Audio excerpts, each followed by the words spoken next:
नमस्कार, न्यूज 24 के फेसबुक और यूट्यूब पेज पर आपका स्वागत है। मैं हूं राजीव रंजन और मेरे साथ प्रभाकर मिश्रा जो कि कोर्ट मामलों के विशेषज्ञ न्यूज 24 के हैं। आप जानते होंगे इनकी अयोध्या मुकदमे पर इनकी एक किताब भी आई है जो बहुत फेमस हो रही है। मौका मिलेगा तो आप भी पढ़िएगा। बहरहाल आज हम दूसरे मुद्दे पर बात करने के लिए यहाँ आपके सामने आए हैं। आज तबलीगी जमात की कहीं कोई चर्चा नहीं हो रही है। आपको याद है निजामुद्दीन का वो मरकज, तबलीगी जमात के वो लोग जो वहां इकट्ठा हुए थे मरकज में, और कहा यह गया जब 1000 लाख से कम देश में कोरोना के केस थे तब कहा गया कि तबलीगी जमात के लोगों ने पूरे देश में कोरोना फैलाने का काम किया है। सरकारें, अरविंद केजरीवाल भी, तमाम सरकारें जब आंकड़े दिया करती थी तब तबलीगी जमात के लोगों का नाम अलग से देती थी कि जो पॉजिटिव पाए गए तबलीगी जमात के, ये लोग पॉजिटिव पाए गए। उन पर मुकदमा दर्ज हुआ और दिल्ली की एक अदालत ने कल ही 14 देशों के वो जो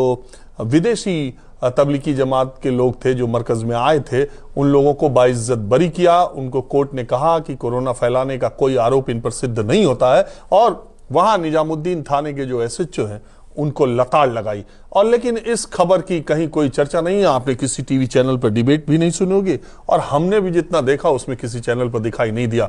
न्यूज 24 अपनी जिम्मेदारी को बखूबी निभाता है और हम हर तरह की हर खबरें आपके सामने लाते हैं। इसलिए आपको भी ये जानना जरूरी है। जो लोग ये कह रहे थे कि तबलीगी जमात की वजह से देश में कोरोना फैला है, उनके मुंह पे ये करारा तमाचा है। अब आंकड़ा 1 करोड़ से ज्यादा है। प्रभाकर, मैं पहला सवाल यही पूछूंगा कि जो ये केस था, अदालत ने उनको कह दिया कि भाई आप जा सकते हैं और आप पे कोई आरोप सिद्ध नहीं होता।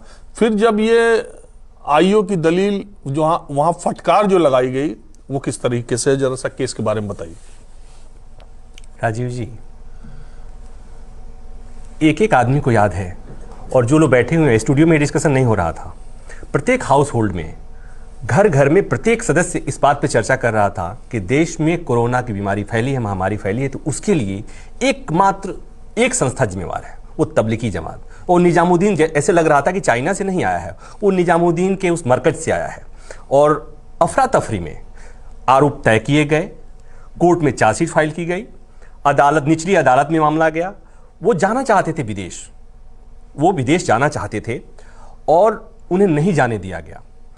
कोर्ट में बार बार ये कोई आरोप जब साबित नहीं कर पा रहे थे निचली अदालत में, सुप्रीम कोर्ट तक मामला गया था राजीव जी।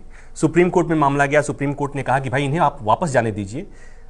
सरकार को कहना पड़ा, पुलिस को ये कहना पड़ा कि हम वापस तो जाने देंगे लेकिन कुछ औपचारिकताएं हैं।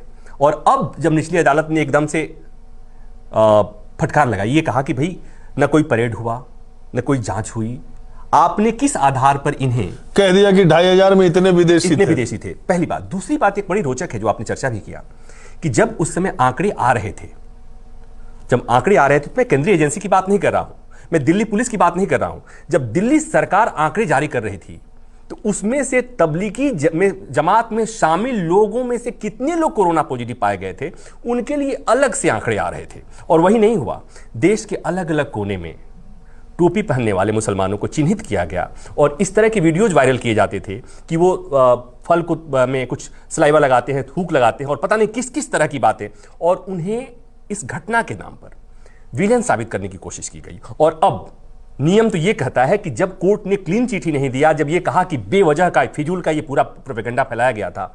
और एक बात और याद है कि तबलीगी जमात के प्रमुख मोहम्मद साद, उनके लिए लग रहा था कि वो तो ओसामा बिन लादेन से ज्यादा खतरनाक साबित करने की कोशिश की गई थी और रोज छापे पड़ रहे थे और एक तरह से लगा कि अब उन्हें पकड़ करके उन्हें टांग दिया जाएगा।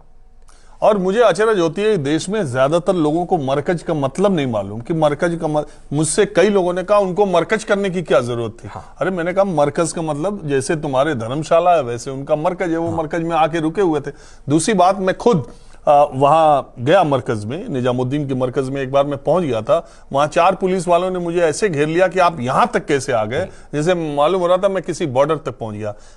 हम आपको वो बात बता रहे हैं, आप याद रखिए, आपको याद होगा कि महीनों तक टीवी पर डिबेट चला, महीनों तक ये बातें चली और इसके आज सबके मुंह सिले हुए हैं। आज वो ये कोई बताने वाला नहीं है कि उन लोगों को कह दिया गया कि भैया आप पर कोई आरोप सिद्ध नहीं होता है कि आपने कोरोना फैलाया है, आप और ये भी कह दिया, उन लोगों ने कोर्ट में ये दलील, प्रभाकर जी आप सही ज्यादा विस्तार में बताएंगे, उन लोगों की इस दलील को कोर्ट ने मान लिया कि उन्होंने कहा हमें अलग अलग जगहों से उठाया गया है, हम अलग अलग जगह मस्जिदों में या यहां वहां थे लॉकडाउन लगने के बाद, हमको उठाया गया और ये कहा गया कि हम मरकज में थे।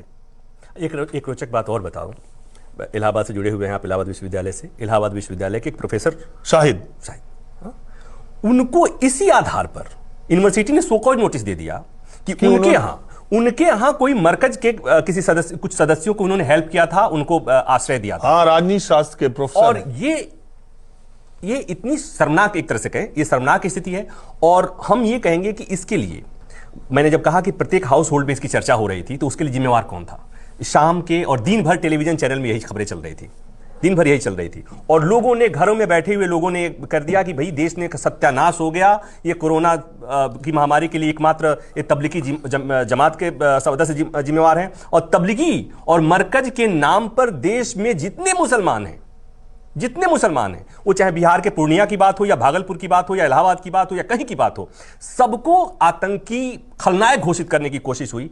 और आज नियम यह कहता है कि जब कोर्ट ने इस तरह की बात कही है तो सब जगह एक चर्चा होती, और कम से कम न्यूज चैनल वालों को तो ये बात खबर दिखानी चाहिए थी कि ये गलती। हमें उम्मीद है, आप जो दर्शक हमको देख रहे होंगे, हमें उम्मीद है, और शायद आप खंगाल भी लीजिएगा सोशल मीडिया प्लेटफॉर्म पर भी या किसी पर भी, न्यूज 24 के अलावा शायद इस मसले पर आपको चर्चा करते कोई पत्रकार और कोई चैनल, कोई प्लेटफॉर्म आपको नहीं मिलेगा। हमारा मकसद इधर उधर की बात करना नहीं है, हम वो रिपोर्ट करते हैं जो सच है। हम अदालत की बात कर रहे हैं, हम अदालत ने जो कहा है, इसीलिए तमाम मुद्दे, तमाम विवाद, तमाम चीजें जब सामने आती है, हम बार बार आपसे ये अपील करते हैं कि जब तक वो कानून तौला न जा सके, जब तक फैसला आ न जाए, जब तक अदालत उस पर फैसला न करे, तब तक आप अपना कोई विचार न बनाया कीजिए। आपको याद होगा कि अयोध्या केस के दौरान हम और प्रभाकर मिश्रा 40 दिनों तक लगातार कार्रवाई को आपके सामने देते रहते थे, दोनों पक्षों की बात जो दलीलें देते थे, उसी को प्रभाकर मिश्रा ने एक किताब में कलमबंद भी किया है।